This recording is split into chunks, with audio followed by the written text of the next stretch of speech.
எது உலக அதிசயம் என்று கேட்டால் இத்தாலி நாட்டின் பீட்சா கோபுரம் என்பார்கள்.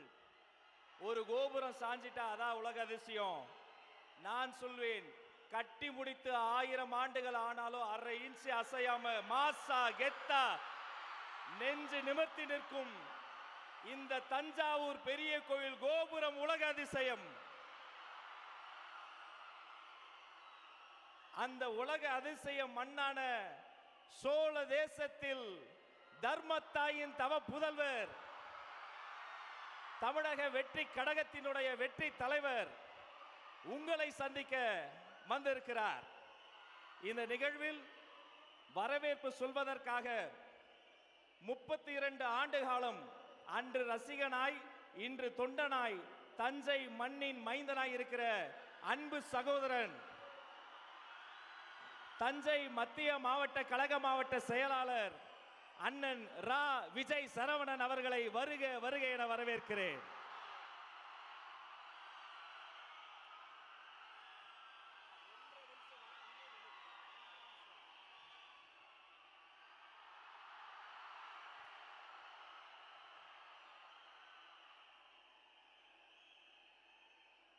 காவிரி அலையால்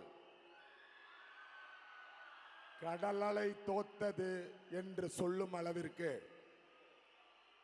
காவிய தலைவன் கழக தலைவர் தளபதி உங்கள் வீட்டு பிள்ளை அண்ணன் அவர்களின் வருகை செய்தி அறிந்து பெரும் திரளென கூடியிருக்கின்ற வீட்டுக்கு வீடும் நாட்டுக்காகவே தன்னை அர்ப்பணித்த தளபதியின் தோழர்களே தோழியர்களே,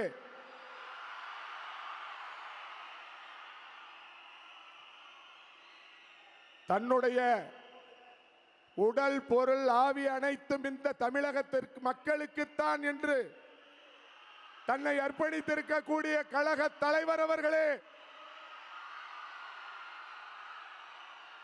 கழகத்தை கட்டுக்கோப்போடு வழிநடத்தும் கழகத்தின் பொதுச் செயலாளர் அண்ணன் ஆனந்த் அவர்கள் உள்ளிட்ட கழக தலைமை நிர்வாகிகளே, உங்கள் அனைவரையும் சோழ மண்டலத்தின் சார்பில் வருக வருக என வரவேற்பதில் நான் மகிழ்ச்சி அடைகிறேன். இன்றைக்கு நடந்திருக்கிற இந்த கூட்டம், இந்த நிர்வாகிகள் சந்திப்பு கூட்டமே ஒரு மாநாடு என்கிற அளவுக்கு இருக்கிறது என்று சொன்னால், காவிரி டெல்டா இனி தளபதியின் கோட்டை என்பது நிரூபிக்கப்படும். காவிரி கோட்டத்தின் 33 மாவட்டங்களிலும் இனி எந்த கட்சிக்கும் டெபாசிட் கூட கிடைக்காது. தமிழகத்திற்கு தகுதி வாய்ந்த தலைவர் இல்லாமல் தான் தமிழனை தேடிக்கொண்டிருந்தால், இதோ 2026 சட்டமன்ற தேர்தலில் தகுதி வாய்ந்த தலைவன் நம் அண்ணன் தளபதி இருக்கிறார். கோடி கோடியாய் செலவு செய்து வாகனம் கொடுத்து விலை பேசி அழைத்து வரும் கூட்டத்திற்கு மத்தியில் ஒத்த ரூபாய் செலவு செய்யாமல் உண்மையான உணர்வுக்காக ஒன்று கூடி இருக்கின்ற இந்த கூட்டம் நாளை தமிழகத்தின் செயின்ட் ஜார்ஜ் கோட்டையை பிடிக்கும். அதிலே நம் கழக தலைவர் தளபதி அவர்கள் முதலமைச்சராக அமருவார்கள். காவிரி டெல்டாவினுடைய உயிர்நாடி பிரச்சனை விவசாயம், காவிரி நதிநீர். இந்த பிரச்சனைகளை சொல்லியே வாக்கு பொய் சொல்லி திருடி திருடி நம்மை வஞ்சித்த இரு பெரும் கழகங்களுக்கும் சம்மட்டி அடிக்க சம்மட்டி அடி கொடுக்க வந்திருக்கிற சமத்துவ தலைவர் அவர்களே, உங்கள் பின்னால் தஞ்சை டெல்டா, காவிரி டெல்டா இன்று திரண்டிருக்கிறது. இது அப்படியே உங்களுக்காக, உங்களுக்கு மட்டுமாக இந்த தமிழகத்தில் 33 சட்டப்பேரவை தொகுதிகளையும் வென்று கொடுக்கும் என்று இந்த நேரத்திலே கூறிக்கொண்டு, எளியவனுக்கும் நல்லதொரு வாய்ப்பு வழங்கிய அனைவருக்கும் நன்றி தெரிவித்து, என் தலைவன் தளபதிக்கு என் உயிர் மூச்சு உள்ளவரை, உயிர் உள்ளவரை ஒவ்வொரு நொடியும் உழைப்பேன். நாம் எல்லோரும் உழைப்போமா? வெற்றி பெற்று தருவோமா? வெற்றியை அவரிடத்தில் ஒப்படைப்போமா? ஒப்படைப்போம். நன்றி, வணக்கம்.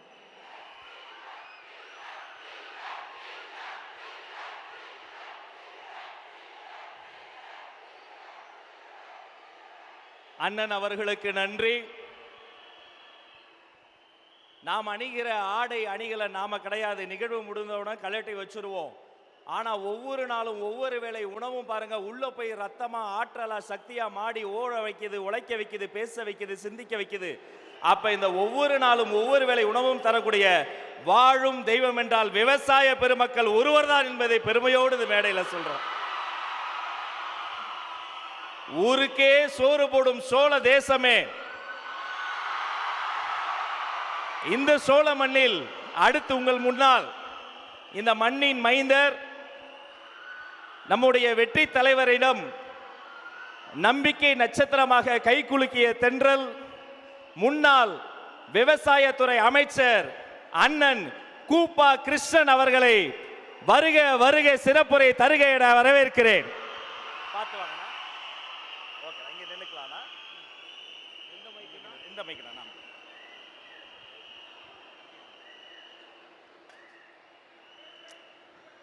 கருங்கயர் கண்மலர்ந்து காவேரி பாடி வர,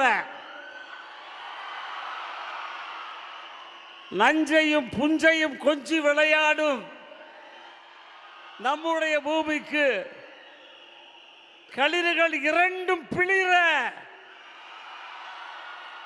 வெற்றி வாகை சூடி வந்திருக்கக்கூடிய நம் அன்புக்கினிய தலைவர் தளபதி அவர்களுக்கு என்னுடைய பணிவான வணக்கங்கள். இங்கே இருக்கக்கூடிய அனைவருக்கும் மீண்டும் என்னுடைய வணக்கத்தை தெரிவித்துக் கொள்ளுகிறேன். ஆரவள்ளி மலைக்கு தெற்கே, கன்னியாகுமரியினுடைய கடலுக்கு வடக்கே, வங்கமும் அரபிக் கடலுக்கும் இடையே வாழுகின்ற மக்களுக்காக தன்னைத்தானே அர்ப்பணித்து மக்களுடைய நலனே என்னுடைய நலனை கருதி இன்றைக்கு உங்களை எல்லாம் சந்திக்க வந்திருக்கக்கூடிய நம்முடைய தளபதி அவர்களிடத்திலே ஒன்றை நான் சொல்லுகிறேன். உலக வரலாற்றிலே மட்டுமல்ல, கடலிலே பிறந்து கடலிலே வாழ்ந்து தன் கதையை முடித்துக் கொள்ளுக்கூடிய விவசாயி, அந்த விவசாய பெருங்குடி மக்கள் வாழுகின்ற இந்த தரணிக்கு நீங்கள் வந்திருக்கிறீர்கள். உங்களை நாங்கள் மனதார வரவேற்கிறோம். ஆனால் எங்களுக்குள்ள ஒரு தேக்கம், ஒரு கலக்கம், எங்கள் கண்களிலே இருந்து வடியக்கூடிய நீரெல்லாம் வறண்டு போயிருக்கிறது. இதுக்கு காரணம் என்ன தெரியுமா? வாழ தெரியாதவர்கள் இந்த நாட்டை ஆண்டு கொண்டிருக்கிறார்கள். சிலர் ஆண்டு முடிந்து விட்டு போயிருக்கிறார்கள். இந்த நேரத்திலே உங்களிடத்திலே கேட்கிறேன், புரட்சி தலைவர் பொன்பழச்செம்மல் எம்ஜிஆர் அவருடைய வழி வந்தவர்கள் நீங்கள் என்று சொன்னால், புரட்சி தலைவி அம்மாவுடைய இடத்துல பாடம் படித்து வந்தவர் என்று சொன்னால், என்னையும் செங்கோட்டையை தவிர மற்றவரெல்லாம் ஒரு பாஜகவுக்கு ஓடிக்கொண்டிருக்கிறார்கள். தீய சக்தியின் மொத்த உருவம் என்று அடையாளம் காட்டிய புரட்சி தலைவர் எம்ஜிஆர் அவருடைய விசுவாசியாக இருந்திருந்தால் இன்றைக்கு திராவிட முன்னேற்ற கழகத்திலே ஐக்கியமாக இருக்க மாட்டார்கள். மானம் பெரிதென வாழக்கூடிய ஒரு தலைவருக்கு பின்னாலே தமிழகத்தினுடைய மொழி, இனம், கலாச்சாரத்தை காப்பதற்காக புறப்பட்டிருக்கக்கூடிய நம்முடைய தளபதி அவர்களிடத்திலே நாங்கள் ஐக்கியமாயிருக்கிறோம். அன்போடு எங்களை அரவணைத்து இன்றைக்கு வைத்திருக்கிறார் என்று சொன்னால், அன்பு எங்கே நிறைந்திருக்கிறதோ அங்கேதான் உண்மையான எம்ஜிஆர் தொண்டர் நிறைந்திருப்பார். அந்த அன்பு இங்கே வந்திருக்கிறது. தளபதி அவர்களே, நீங்கள் இந்த நாட்டுக்கு முதலமைச்சர் வந்த பிறகுதான் தஞ்சை விவசாயிகள் வாழ்க்கையிலே வளம் காண முடியும். அந்த வளம் காணுவதற்கு நீங்கள் வர வேண்டும். ஜார்ஜ் செங்கோட்டையை நீங்கள் ஆள வேண்டும். அந்த காலம்தான் ராஜராஜ சோழனுடைய ஆட்சி பெருமையை நீங்கள் இங்கே காட்டுவீர்கள். அந்த நிலையிலே நாங்கள் ஏங்கிக் கொண்டிருக்கிறோம். கடைசியாக ஒன்றை சொல்லுகிறேன். 5 மாவட்டத்திற்கு தேர்தல் பொறுப்பாளராக என்னை நியமனம் செய்திருக்கிறீர்கள். தம்பி இருக்கிறார்கள். 5 மாவட்டங்களிலுடைய வருவாய் மாவட்டங்களிலே உள்ள அனைத்து தளபதிகளும் ஒன்றிணைவோம். உங்கள் அன்பிலே கட்டுண்டு கிடக்கிறோம். வெற்றியை நாங்கள் நிச்சயமாக பெற்று உங்கள் காலடியிலே வைப்போம் என்று சொல்லி விடைபெறுகிறேன். நன்றி. தளபதி அவர்களுக்கு வணக்கம்.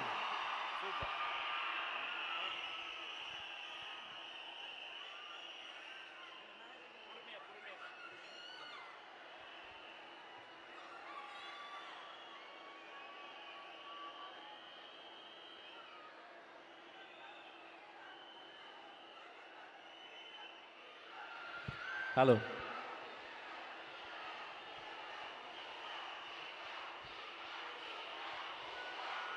திரும்பிய திசையெல்லாம் ஒரே சத்தம், டிவிகே டிவிகே டிவிகே.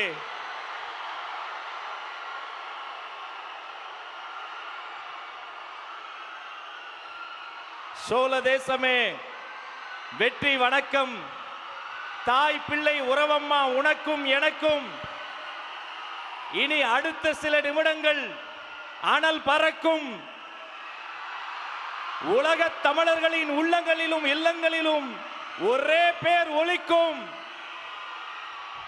இதோ சோழ மண்ணில் தமிழக வெற்றி கழகத்தின் வெற்றி தலைவரே, தர்மத்தாயின் தவ புதல்வரே, வருக வருக வருக.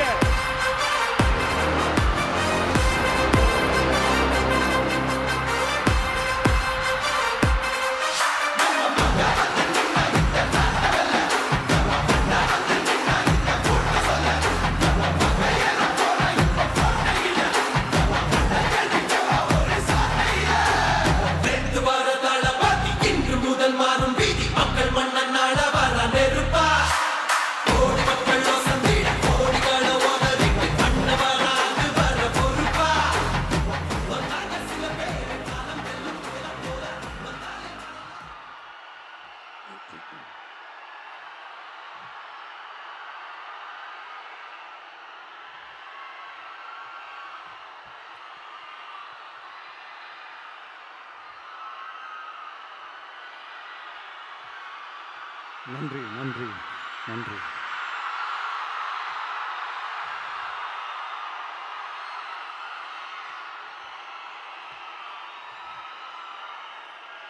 நான் போன மீட்டிங்கில்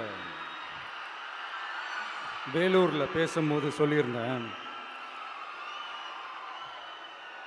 தமிழ்நாடு தான் விஜய், விஜய் தான் தமிழ்நாடு அப்படின்னு நான் சொல்லியிருந்தேன்.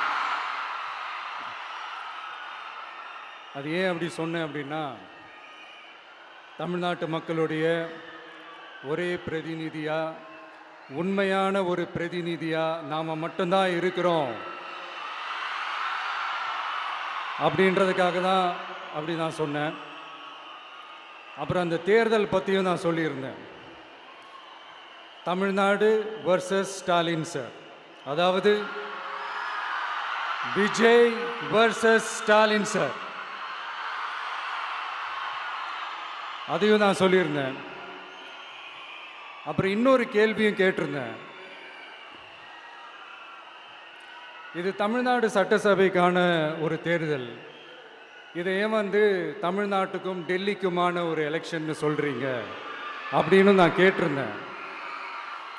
உடனே விஜய் பாஜகவுக்காக பேசுகிறாரு அப்படின்லாம் திருச்சி பேச ஆரம்பிச்சிட்டாங்க. அப்புறம் ரெகுலராக ஒன்று பண்ணுவாங்கல்ல, நம்மளுடைய சிறுபான்மை சகோதரர்களை பயமுறுத்தி ஒரு ஏமாத்து வேலை ஒன்று செய்வாங்கல்ல, அது இனிமே அவங்களால தொடர்ந்து செய்ய முடியாதுன்னு அவங்களுக்கு தெரிஞ்சு போச்சு. அதனால தான் நான் என்ன பேசினாலும் அதை திருச்சி பேசுறது, அந்த தில்லு முள்ளு வேலைகள்லாம் அவங்க செய்ய ஆரம்பிச்சிட்டாங்க. சென்னையில் டெல்லின்னு கூவுறதும், அடிக்கிற கொள்ளைக்கு ரைடு வந்துட்டா டெல்லிக்கு வெள்ளை கொடை பிடிக்கிறதும்,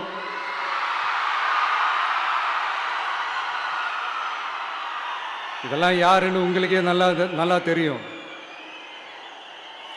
தமிழ்நாட்டை காப்பாற்றுறது திமுக தான், தமிழ்நாட்டை பிழைக்க வைக்கிறது திமுக தான், இதெல்லாமே பண்ணுறது திமுக தான், ஸ்டாலின் சார் தான்.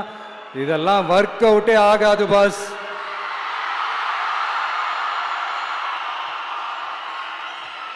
சின்ன பசங்களாம் சொல்ல ஆரம்பிச்சிட்டாங்க, ஓம் சக்தி பராசக்தி, திமுக ஒரு தீய சக்தி.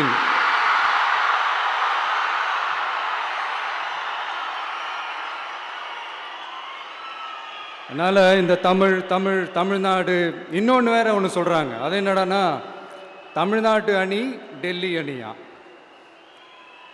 கிரிக்கெட்டில் கூட தமிழ்நாட்டு அணியை டெல்லி அணியால் தொட்டு கூட பார்க்க முடியாது.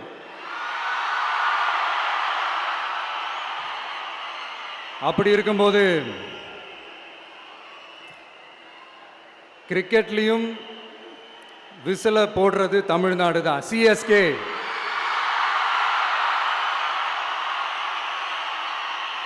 வரப்போற எலெக்ஷன்லயும் விசில போட போறது நம்ம டிவிக்கே தான். தமிழ்நாடு தான் டிவிக்கே தான் தமிழ்நாடு.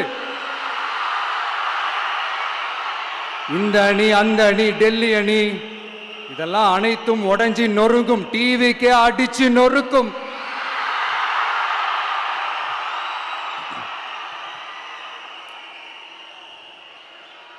எனக்கும் என்னுடைய மக்களுக்கும் நடுவில் வேற யாராலையும் உள்ள நுழையவே முடியாது. இது ஒரு அம்மா பையன் உறவு, அப்பா புள்ள உறவு, அண்ணன் தங்கச்சி உறவு, அண்ணன் தம்பி உறவு, அக்கா தம்பி உறவு. இது சும்மா ஒரு எலெக்ஷனுக்கு வந்த உறவு அப்படின்னு நினைச்சிடாதீங்க. இது இயற்கையாகவே அமைஞ்ச உறவு. இது எவ்வளோ டீப்பான உறவுன்றது நான் உணர்ந்திருக்கிறேன். அதே மாதிரி நம்ம தமிழ்நாடு மக்களும் இதை உணர்ந்து இருக்கிறாங்க. இன்னும் சிம்பிளா சொல்லணும்னா, மற்றவங்களுக்கு வேணா இது எலெக்ஷன், ஆனா எனக்கும் என்ன நேசிக்கிற மக்களுக்கும் இட் இஸ் an emotion.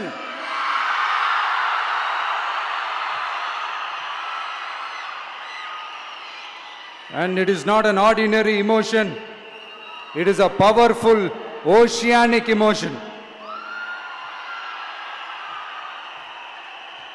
இப்படி இருக்கும்போது வீட்டுக்கு வீடு விஜய், தமிழ்நாட்டுக்காக விஜய், வெற்றி பேரணியில் தமிழ்நாடு, இதெல்லாமே 100% இந்த எலெக்ஷன்ல அது ப்ரூவ் ஆகும்.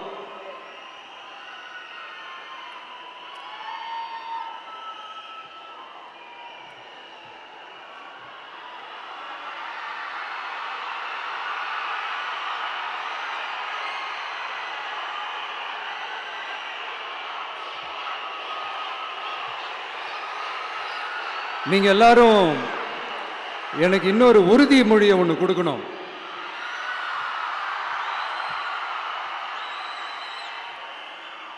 ஊழலற்ற உண்மையான சமூக நீதியை நிலைநாட்ட நம்ம ஆட்சியை அமைப்பீங்க தானே? உங்களை தான் கேட்கிறேன், நம்ம ஆட்சியை அமைப்பீங்க தானே? இந்த விஜய்க்கு ஒரு வாய்ப்பு கொடுப்பீங்க தானே? உண்மையிலே கொடுப்பீங்க தானே? இந்த விஜய நம்புறீங்க தானே? ஒவ்வொரு வீட்லயும் விசில் சத்தம் கேட்கும் தானே? அந்த விசில் சத்தம் ஒவ்வொரு பூத்திலையும் புயலா ஒலிக்கும் தானே? Thank you thank you thank you.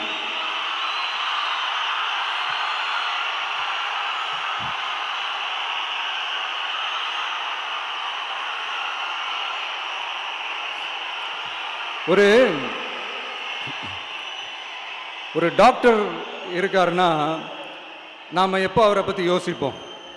இப்போ நமக்கு ஏதாவது உடம்பு சரியில்லை அப்படின்னா அவரை யோசிப்போம், அவர் ஞாபகம் வரும்.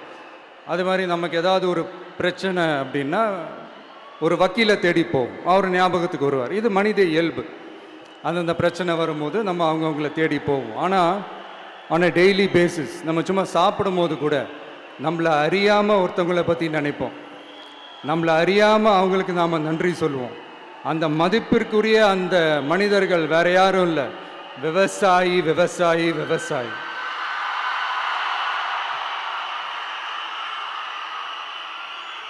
அவங்க பார்க்கறதுக்கு வேணா சாதாரணமாக இருப்பாங்க, ஆனால் அவங்க சாதாரணமான மனிதர்கள்லாம் கிடையாது.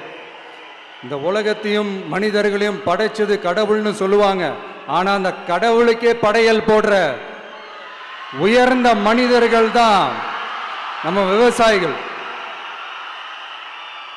இந்த பூமியில உயிர் இருக்குது, இந்த பூமியில பூ பூக்கும், காய் காய்க்கும், பூத்து குலுங்கும்னு இந்த பூமியை அழகா காட்டி இந்த பூமியை சாமி ஆக்கிறதுல இயற்கையோட சேர்ந்து நம்ம விவசாயிகளுக்கும் ஒரு முக்கிய பங்கு ஒன்று இருக்குது. அதனால நான் ஏதோ ஓவரா ஏதோ சொல்றேன்னு நினைக்காதீங்க. எனக்கு இந்த அடுத்த ஜென்மம் மறுபிறவியை பற்றியெல்லாம் எனக்கு தெரியாது. அது உண்மை அப்படின்னா அடுத்த ஜென்மத்தில் நான் ஒரு விவசாயி குடும்பத்தில் பிறக்கணும்னு ஆசைப்படுறேன்.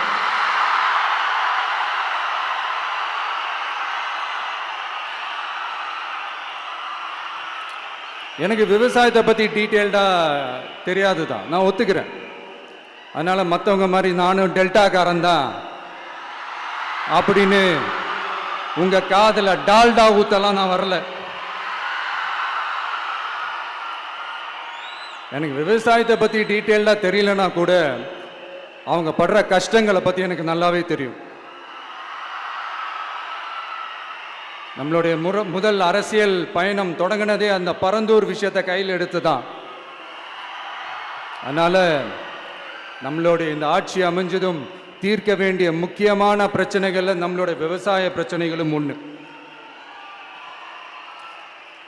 முதல்வர் அவர்களுக்கு இந்த மாதிரி நீங்கள் அது செஞ்சிட்டேன் இது செஞ்சிட்டேன் அப்படின்னு நிறையா பெருமையாக சொல்லிக்கிறீங்களே, ஒரு அடிப்படை ஒரு பிரச்சனையை பற்றி ஒன்று பேசுவோமா? கொஞ்ச நாளைக்கு முன்னாடி ஐநா சபை ஒரு ரிப்போர்ட் ஒன்று வெளியிட்டிருந்தாங்க. அது கூட தினத்தந்தி நியூஸில் கூட வந்துச்சு. உடனே கூகுள் பண்ணி எதுவும் தேடாதீங்க, உங்கள் ஏஜென்சி வச்சு எதுவும் சர்வே கிருவே எடுக்காதீங்க. எதுக்கு உங்களுக்கு சிரமம்? நானே என்னன்னு சொல்கிறேன்.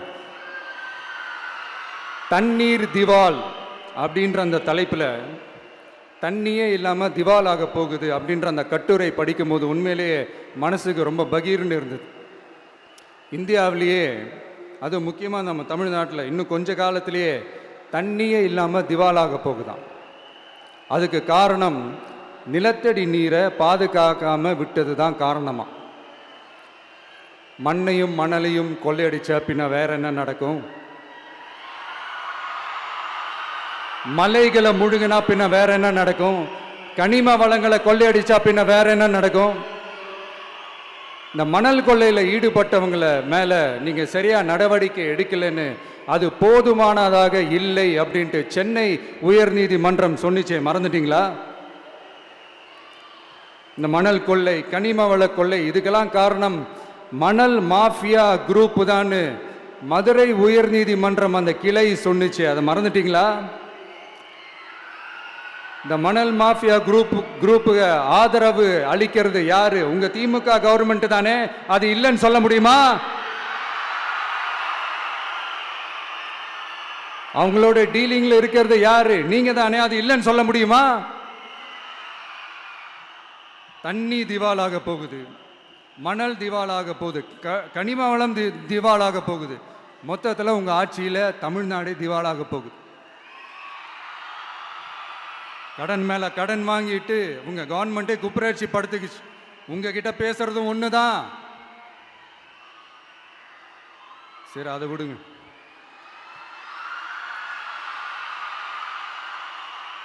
நம்ம விவசாயிகள் கஷ்டப்பட்டு விளைய வச்ச அந்த நெல்லெல்லாம் மழையில் நனைஞ்சி வீணா போச்சே. டெல்டாக்காரன்னு சொல்லிக்கிற நீங்கள் அதை எதாவது கவனிச்சிங்களா? அவங்களுடைய போராட்டம் எதுக்காவது கூட போய் நின்றுக்கிறீங்களா? கூண்டாஸில் மட்டும் போடுவீங்க. இதானே உங்களுடைய அந்த சாதனை. பரந்தூர் பிரச்சனை உங்களுடைய உண்மையான நிலைப்பாடு என்ன? மேல்மா விஷயத்தில் உங்களோட உண்மையான நிலைப்பாடு என்ன? தமிழகத்தில் இருக்கிற எல்லா ஆறுகளையும் இணைப்போம், இந்தியாவிலேயே நாங்கள் தான் அதை பற்றி ஃபஸ்ட்டு யோசித்தோம் அப்படின்னு பெருமையாக சொல்லிக்கிற இந்த திமுக கவர்மெண்ட் அவங்களுடைய நாக் என்னன்னு சொல்லவா? இந்த மாதிரி பெரிய பெரிய திட்டங்கள்லாம் ஆட்சிக்கு வந்த உடனே செய்ய மாட்டாங்க. அந்த ஆட்சி முடிகிற டைமில், அந்த கடைசி 6 மாதம், அந்த 1 வருஷம், அந்த 1.5 வருஷத்தில் அதுக்கான திட்டத்தை கொண்டு வருவாங்க, அதுக்கான அடிக்கலை நாட்டுவாங்க. அதுக்கப்புறம் எலெக்ஷன் வரும், தோத்துருவாங்க. கேட்டால் எங்கள் ஆட்சி தான் முடிஞ்சிருச்சே அப்படின்னு நாடகம் ஆடுவாங்க. இல்லை, நான் தெரியாமல் தான் கேட்குறேன். மக்கள் மேலே உங்களுக்கு உண்மையிலே அந்த அக்கறை இருந்துச்சுன்னா ஆட்சிக்கு வந்த உடனே இந்த மாதிரி பெரிய பெரிய திட்டங்கள்லாம் ஸ்டார்ட் பண்ண வேண்டியது தானே. அதனால் ஆட்சி முடியும் போது அடிக்கல் நாட்டுறது. ஓட்டுக்காக என்னென்னலாம் பேசுவீங்க, ஆனால் மக்கள் இதெல்லாம் நம்புறதுக்கு அவங்க ஏமாளிங்க நினச்சிங்களா? மக்களே, நம்மளுடைய ஆட்சி அமைஞ்சதும் இந்த மாதிரி பெரிய பெரிய திட்டங்கள்லாம் உடனே ஸ்டார்ட் பண்ணுவோம். அதை அந்த 5 வருஷத்துக்குள்ள அதை முடிக்கவும் ட்ரை பண்ணுவோம்.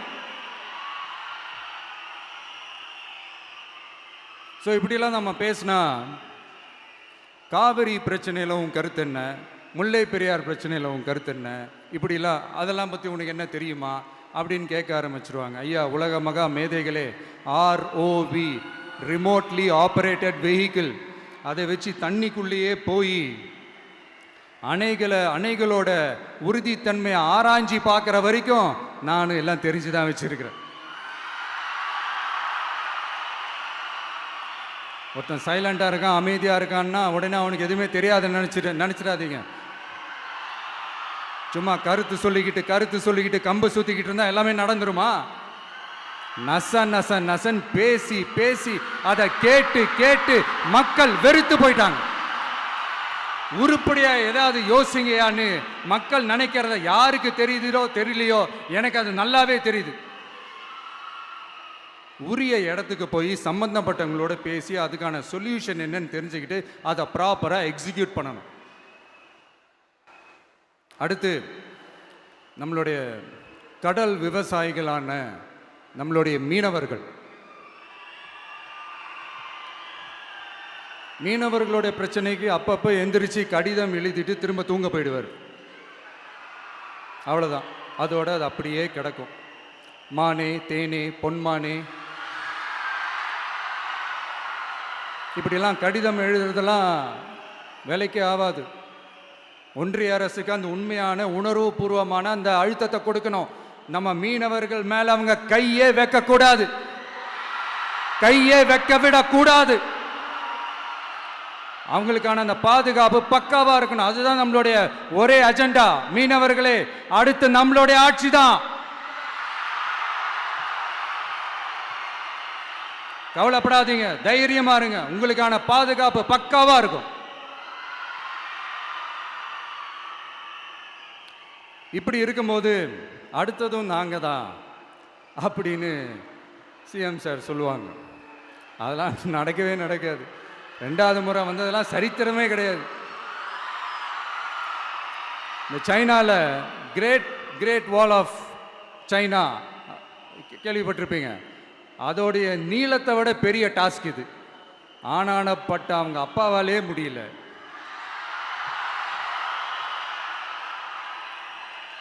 நான் முன்னாடியே சொன்ன மாதிரி உரிய இடத்துக்கு போய் சம்மந்தப்பட்டவங்களோட பேசி அதுக்கான சொல்யூஷன் என்னன்னு தெரிஞ்சுக்கிட்டா அதை எக்ஸிக்யூட் பண்ணுறது தான் ஒரு தெளிவான அரசியல். சும்மா ஆறுதல் சொல்கிறதெல்லாம் தெளிவான அரசியல்லாம் கிடையாது. அதெல்லாம் ஒரு ஹம்பக் அரசியல். அரசியலுக்கு வந்துட்டா கலெக்ஷன் பார்க்கலாம் அப்படின்றதெல்லாம் அரசியல் கிடையாது. உண்மையிலே மக்களுக்கான அந்த உழைப்பு இருக்கணும். அதனால தான் நாம் அரசியலுக்கு வந்திருக்கிறோம். இது எதிரிங்களுக்கு நல்லாவே தெரியும். அதனால தான் நம்மளை சுற்றி அத்தனை சதிகள். அதில் முக்கியமான சதி என்ன தெரியுமா? இதை பாரு, ஒன்று நீ இல்லனா நான், நான் இல்லனா நீ, நீ இல்லனா நான். நமக்குள்ள வேற எவனும் நடுவுல வந்துடக்கூடாது. நாம 2 பேரால மட்டும்தான் மக்களை ஈஸியா ஏமாத்த முடியும். இந்த விஜய் வந்ததுனால நமக்கு பொழப்பே போச்சு. மக்கள் வேற அவனை தான் நம்புறாங்க. நாம வெளியே அடிச்சுக்கிற மாதிரி அடிச்சுக்கிட்டாலும் உள்ள நம்மளுடைய டீலிங் பக்காவா இருக்கணும். மக்களோட ஃபீலிங்ஸை பத்திலாம் நமக்கு கவலை இல்லை, நமக்கு டீலிங் தான் முக்கியம். மாத்தி மாத்தி ஆட்சிக்கு வந்துடலாம்னு நினைச்சோம், ஆனா அது நடக்காது போல் இருக்கு. அதனால நீ என்ன பண்ற, எஸ்ஓபி எஸ்ஓபின்னு போட்டு ஒரு பக்கம் அவனை தடுத்துரு, இன்னொரு பக்கம் அவன் மேல பழி மேல பழி போட்டு நானும் தடுத்துடுறேன். என்ன ஓகேவா? டீலிங் ஓகேவா? Over over.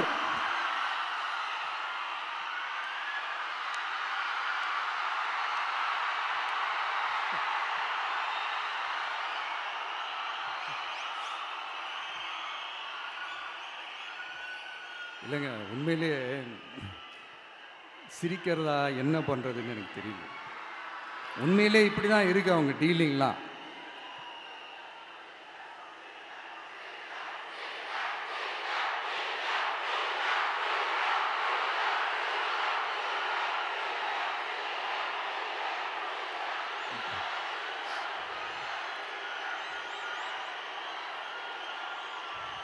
இப்படி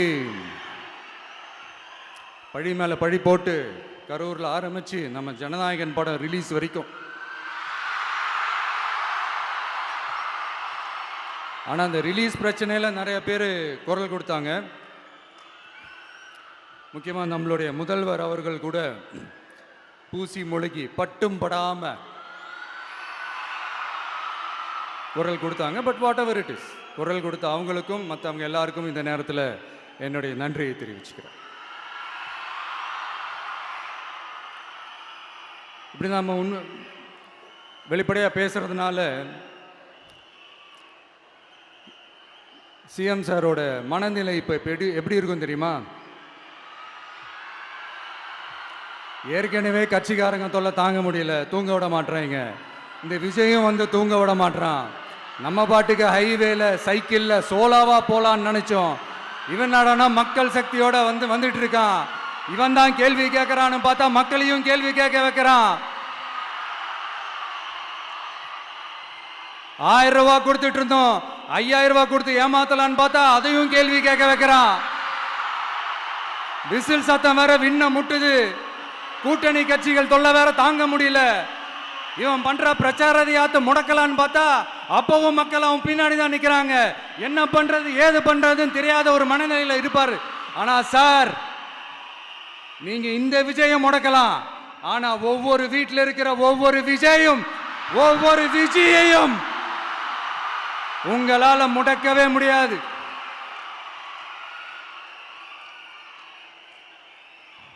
அவங்களாம் ஆல்ரெடி பிரச்சாரத்தை ஸ்டார்ட் பண்ணிட்டாங்க சார். வீட்லயே குடும்பமா இறங்குவாங்க பாருங்க பிரச்சாரத்துக்கு.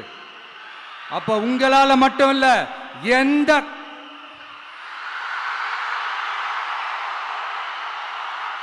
யாராலையும் தடுக்க முடியாது.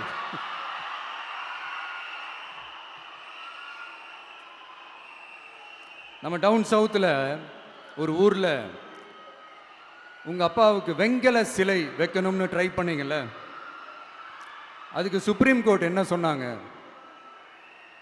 மக்களோட பணத்தில் யாருக்கு புகழ் பாட பார்க்குறீங்க அப்படின்னு கேட்டாங்கல்ல.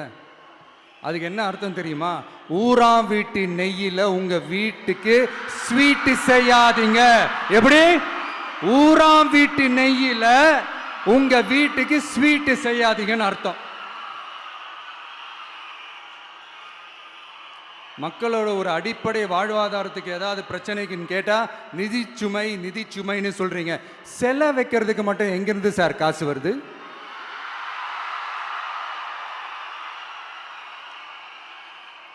முதல்ல மக்களுக்கு அந்த சோறுக்கு வழி பாருங்க சார்.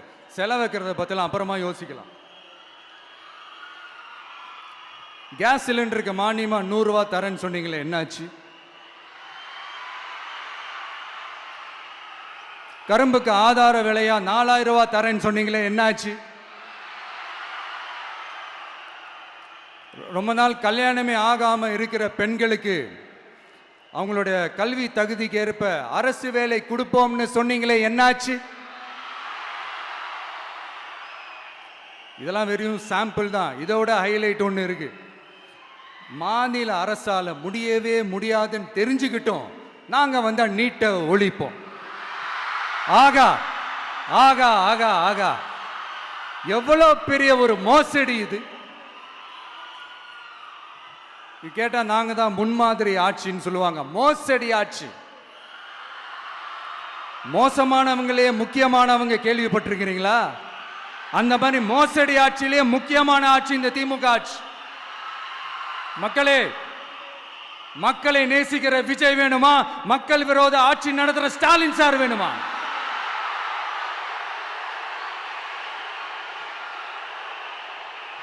இந்த விஜய் நம்புறீங்களா, ஸ்டாலின் சார் நம்புறீங்களா?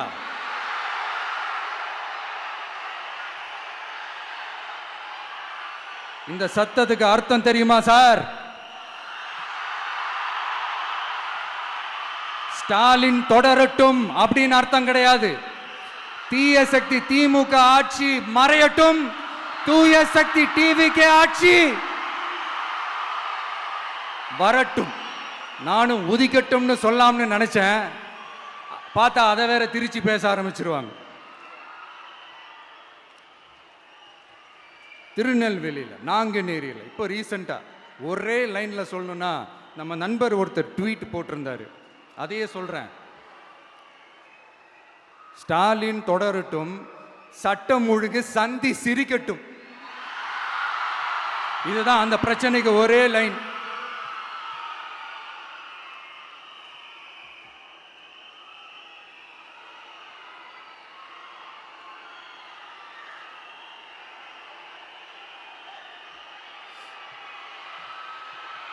மக்களே, காஞ்சிபுரத்தில், வேலூரில் எல்லாம் நம்மளோட விஷனை பற்றி சொன்னோம் இல்லையா?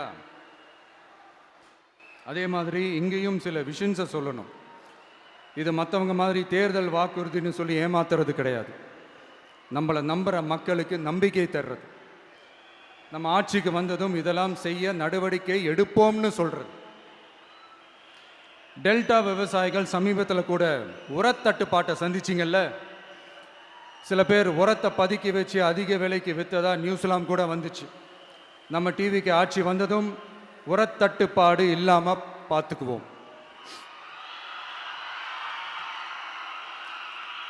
5 ஏக்கர் வரை நிலமுள்ள விவசாயிகள் வேளாண் கூட்டுறவு வங்கிகளில் வாங்கிய பயிர் கடன் முழுமையாக ரத்து செய்வதற்கும்,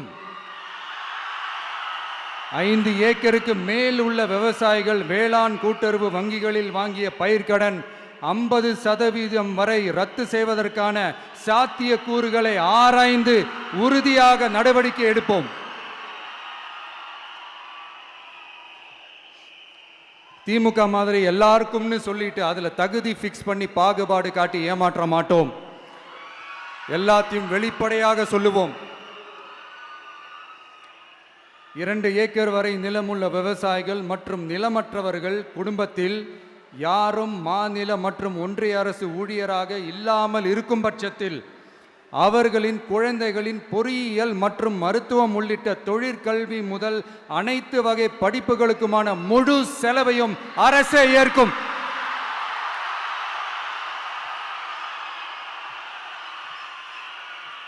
விவசாயிகளின் விருப்பத்திற்கு எதிராக எந்த திட்டமாக இருந்தாலும், ஒன்றிய அரசின் நெருக்கடியே இருந்தாலும், அந்த திட்டத்தை உங்களுடைய டிவிகே ஆட்சி முழுமையாக நிராகரிக்கும்.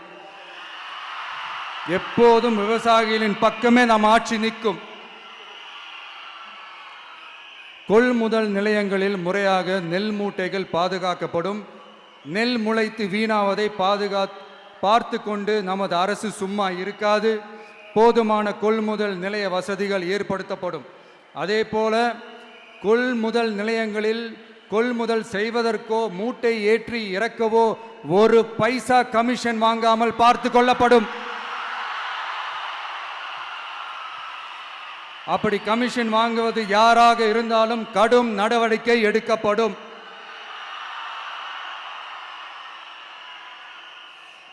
500 ரேஷன் கார்டுகளுக்கு ஒரு ரேஷன் கடை என்ற வரையறை நிர்ணயிக்கப்படும். கிராமங்களிலும் எடையாளர் நியமிக்கப்படுவார். பெண் விற்பனையாளருக்கு பெண் எடையாளர், ஆண் விற்பனையாளருக்கு ஆண் எடையாளர் என்பது பின்பற்றப்படும்.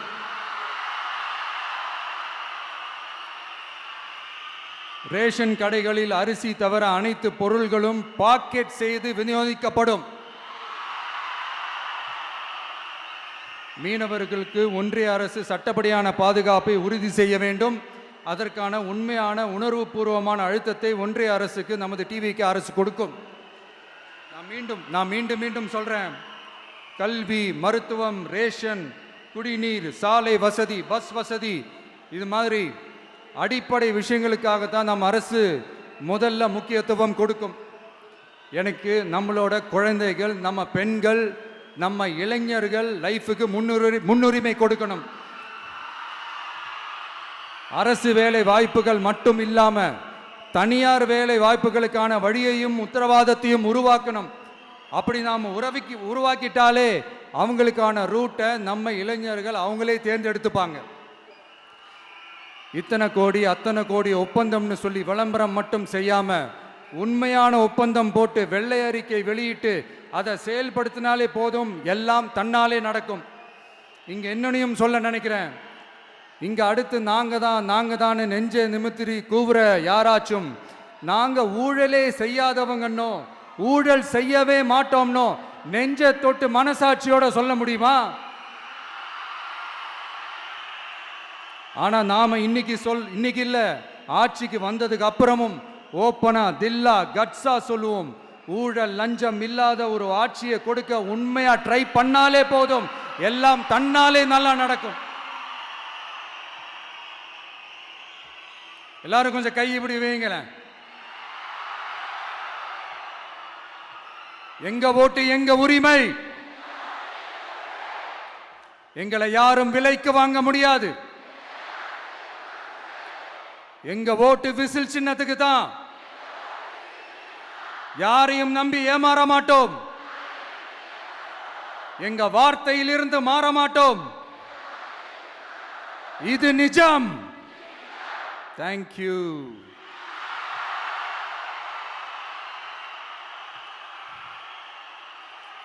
என் நெஞ்சில் குடியிருக்கும் தஞ்சை மக்களே,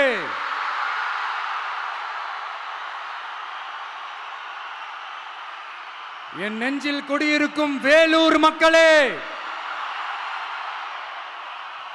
வேலூர்ல இதை நான் சொல்ல மறந்துட்டேன், சாரி. உங்களுக்காக இங்க நான் சொல்றேன், உங்களோட நான் இருக்கேன், நம்மளோட நம்ம மக்கள் இருக்கிறாங்க.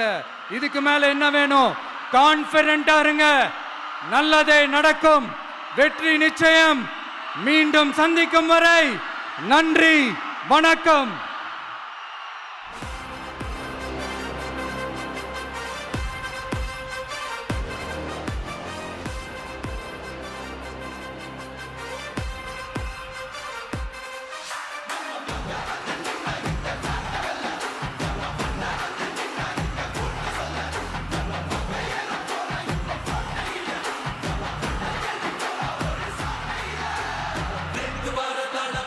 வெற்றி தலைவர் அவர்களுக்கு சிறப்பு பரிசு வழங்க தஞ்சாவூர் மத்திய மாவட்ட கழக செயலாளர் அண்ணன் விஜய் சரவணன் அவர்கள் வருகிறார்.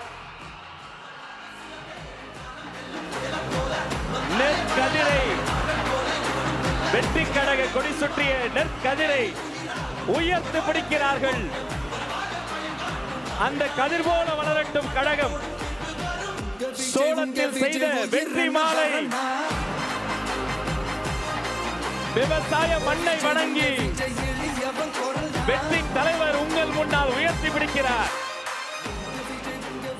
அவரை தொடர்ந்து சர்வ மத அடையாளம் மும்மதங்களும் சேர்ந்த கோலை உயர்த்தி பிடிக்கிறார். நிசாம் அலி வழங்குகிறார்.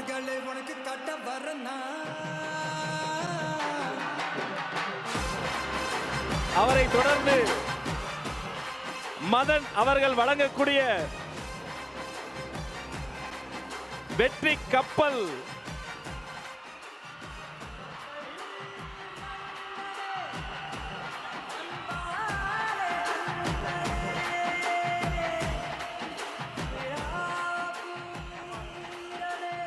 அவரை தொடர்ந்து ரமேஷ் அவர்கள் நெற்கதிரை, பச்சை நெற்கதிரை பச்சை ஆடை சுற்றி இந்த பச்சை தமிழனுக்கு வழங்குகிறார்.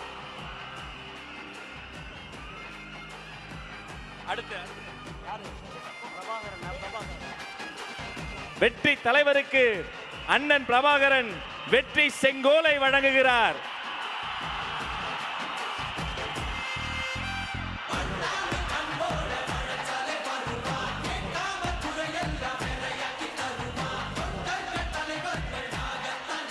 வினோத் ரவி அவர்கள் வாய்மையே வெல்லும் ஒரு சிங்கத்தின் கையில் சிங்கத்தையே தருகிறார்.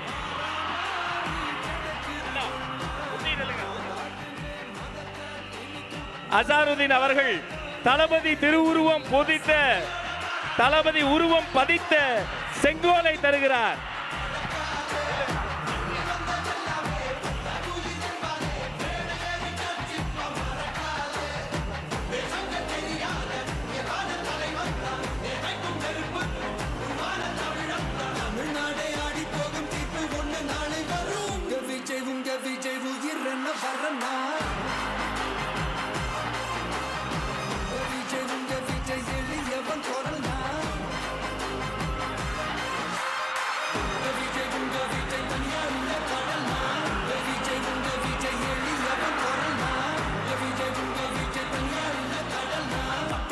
மன்னர்களை உனக்கு கட்ட வரனா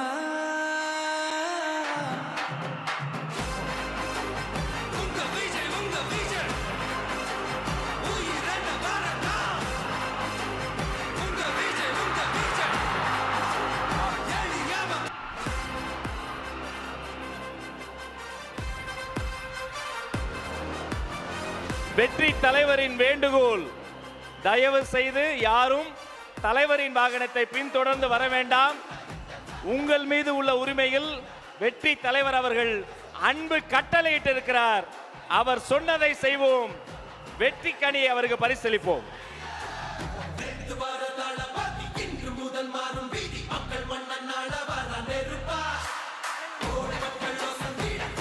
பாதுகாப்பு கருதி தலைவர் மீண்டும் அறிவுறுத்துகிறார், தயவு செய்து யாரும் வாகனத்தில் பின்தொடர்ந்து வர வேண்டாம். இத்தனை நேரம் அன்பு கூர்ந்து கேட்ட அத்தனை பேருக்கும் வெற்றி வணக்கம், நன்றி.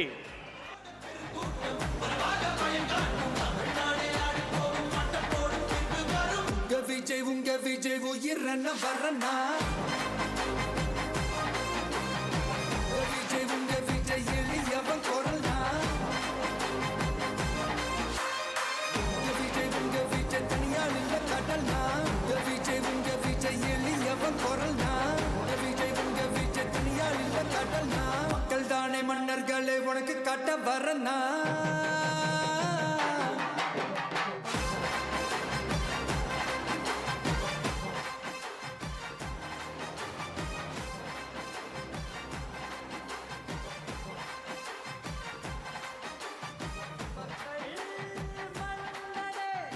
தலைமை காட்டியிருக்கிற வழிகாட்டி நெறிமுறைகளை பின்பற்றுங்கள். கவனமாக அனைவரும் கலைந்து வீடுகளுக்கு செல்லுங்கள். தயவு செய்து யாரும் பின்தொடர்ந்து வர வேண்டாம் என்பதை மீண்டும் ஒரு முறை தலைவரின் சார்பில் அன்பு வேண்டுகோளாக கேட்டு விடைபெறுகிறோம். நன்றி.